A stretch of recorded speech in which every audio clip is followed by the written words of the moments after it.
Hello guys, അപ്പം മറ്റൊരു പുതിയ വീഡിയോയിലേക്ക് ഏവർക്കും സ്വാഗതം. തൃശ്ശൂരിലെ BJPയുടെ വിജയവും കള്ളവോട്ടും. ഒരാൾക്ക് തന്നെ 2 വോട്ടുകൾ, ഒരു വീട്ടിലെ അഡ്രസ്സിൽ തന്നെ, ആ വീട്ടിൽ താമസിക്കാത്തവർ വരെ തന്നെ ആ അഡ്രസ്സിൽ പേര് രജിസ്റ്റർ ചെയ്ത് വോട്ട് ചെയ്തിട്ടുണ്ട്. അങ്ങനത്തെ പ്രശ്നങ്ങളൊക്കെയാണ് ഇപ്പോൾ നടന്നുകൊണ്ടിരിക്കുന്നത്. അപ്പോൾ ഇതിൽ പ്രതിഷേധിച്ച് CPM പ്രവർത്തകർ നമ്മുടെ കേന്ദ്രമന്ത്രി സുരേഷ് ഗോപിയുടെ ഓഫീസിലേക്ക് ഒരു മാർച്ച് നടത്തുകയാണ്. എന്നിട്ട് അവിടെ ഓഫീസ് ബോർഡിൽ കരിയിലൊഴിക്കുകയും ചെരുപ്പുമാല ഇടുകയും ചെയ്തു. ഒരു പാർട്ടിയുടെ വശത്തുനിന്ന് ഇങ്ങനെ ഒരു റെസ്പോൺസ് വരുമ്പോൾ അവിടെ BJPയുടെ ഭാഗത്തുനിന്ന് തിരിച്ചും വരുമല്ലോ. അവർ CPM ഓഫീസിന് നേരെ മാർച്ച് നടത്തുകയാണ്.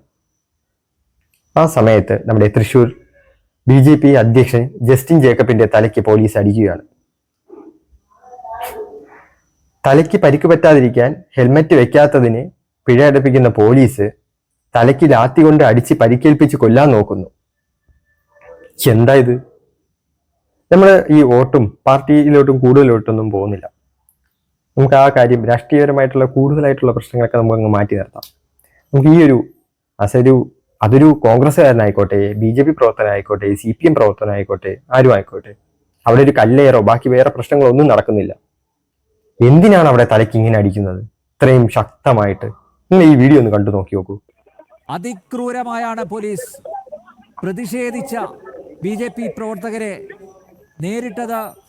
അതേസമയം CPM പ്രവർത്തകർക്ക് എല്ലാ പരിരക്ഷയും എല്ലാ സംരക്ഷണവും നൽകി.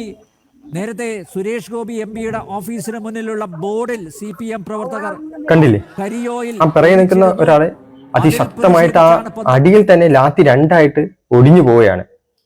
അടിച്ച പറഞ്ഞ ആ പോലീസിന് പിൻവാങ്ങി പോവുകയാണ്. പിന്നെ ആ ഒരു സ്പേസിനകത്ത് ഇല്ല. ഇതുപോലത്തുള്ള ആൾക്കാരൊക്കെ എന്താണ് ചെയ്യേണ്ടത്? ആ ജോലിയിൽ നിന്ന് സസ്പെൻഡ് ചെയ്ത് കൊലക്കുറ്റത്തിന് കേസെടുത്ത് നിയമ നടപടികളുമായിട്ട് മുന്നോട്ട് പോകണം. ഈ നല്ലതായിട്ട് പോലീസുകാർ ഡിപ്പാർട്ട്മെന്റിൽ ഉള്ളവരെ കൂടെ പേര് കേൾപ്പിക്കാൻ വേണ്ടി ഇതുപോലത്തെ കുറെ ഗുണ്ടകൾ ഇതിനകത്തുണ്ട്. കുറെ ഗുണ്ടകൾ, കുറെ ചെറ്റകൾ. എന്ത് കാര്യമുണ്ട് ലാത്തി കൊണ്ട് തലക്കടിക്കാൻ? നിങ്ങൾക്ക് ആ വീഡിയോയിൽ വ്യക്തമായിട്ട് കാണാം. അദ്ദേഹം ഒരു സ്ഥലത്ത് ഒരാളുടെ പിറകിൽ ഒതുങ്ങി ആ ഒരു മൊത്തത്തിൽ തിരക്കിൽ ജാമായി പോയല്ലോ എന്നുള്ള ഒരു അവസ്ഥയിൽ നിൽക്കുമ്പോഴാണ് ആ ഇടയിൽ നിന്ന് പെട്ടെന്ന് വരുന്നു, തലയ്ക്ക് അടിക്കുന്നു, പിൻവാങ്ങി പോകുന്നു. എന്താ ഒരു ടാർഗറ്റ് ചെയ്ത് ആ അദ്ദേഹത്തിനെ ഉപദ്രവിക്കും പോലെയാണ് എനിക്ക് തോന്നിയത്. കേസെടുത്ത് സർവീസിൽ നിന്ന് പുറത്താക്കുവോ? ഈ ഒരു വീഡിയോ കൂടെ ഒന്ന് കണ്ടു നോക്കൂ. ഇത് നമ്മുടെ കേന്ദ്രമന്ത്രി ഓഫീസ് ഒരു CPM പ്രവർത്തകൻ കരിയിൽ ഒഴിക്കുന്നതാണ് ആ ബോർഡിൽ.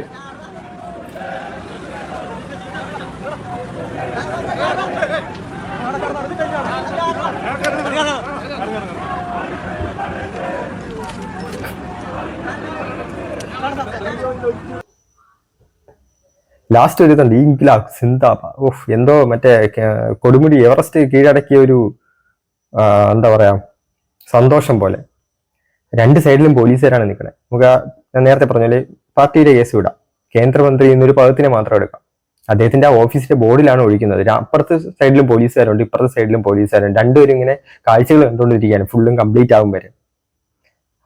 മതി ഇത്രയും കഴിഞ്ഞല്ലോ, ഇറങ്ങിക്കോ എന്ന് പറയുന്നത്. ആ സമയത്ത് ലാത്തി കൊണ്ട് എന്തുകൊണ്ട് മുട്ടിന് താഴെ ഒരു അടിയും കൊടുത്ത് ഇറക്കി വിട്ടുകൂടാ? കരിയിൽ ഒഴിക്കുന്ന സമയത്ത് അത്രയും വരെ കാത്തു നിന്നത് എന്തുകൊണ്ട്?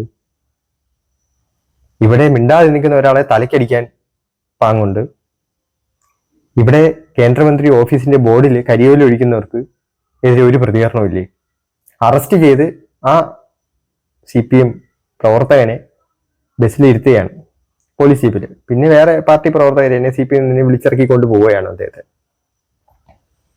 2 സ്ഥലത്തും 2 നിയമമാണോ? എന്താ ഇത് ഇങ്ങനെ? ഒരു സ്ഥലത്ത് ഒരാളെ ടാർഗറ്റ് ചെയ്തിട്ട് ഒരു പ്രകോപനവും ഇല്ലാതെ നിൽക്കുന്ന ഒരാളെ പോലീസ് ലാത്തി കൊണ്ട് അതിശക്തമായിട്ട് തലക്കടിക്കുകയാണ്.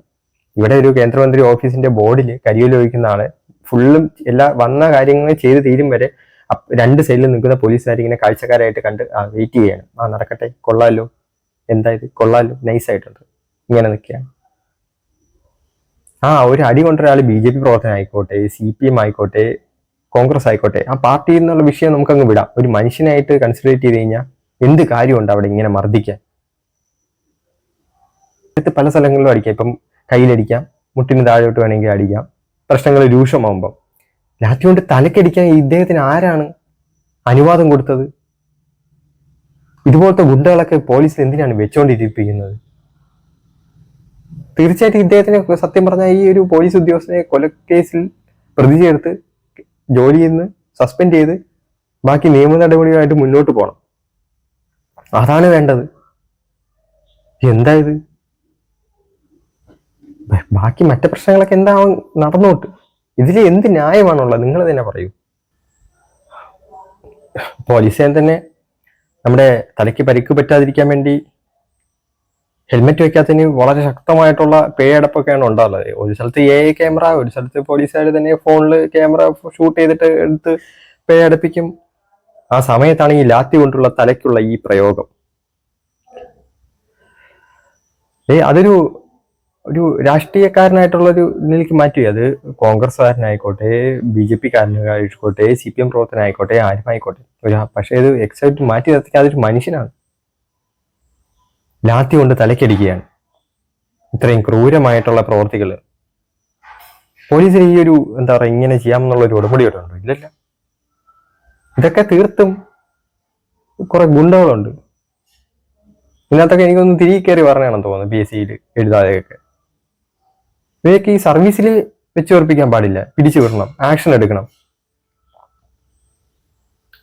എന്തൊക്കെ വേറെ ഇത് കാണുമ്പോൾ തന്നെ ഒന്നും പറയാനില്ല. ആ ലാത്തിന്റെ എൻ്റെ ഇത് ലാത്തി പ്രയോഗം കിട്ടിയിട്ടുള്ളവർക്ക് അറിയായിരിക്കും അതിന്റെ എത്രത്തോളം ശക്തമാണ്. കാണുമ്പോൾ തന്നെ ഒരു അമ്മാതിരി സൈസാണ് അത്.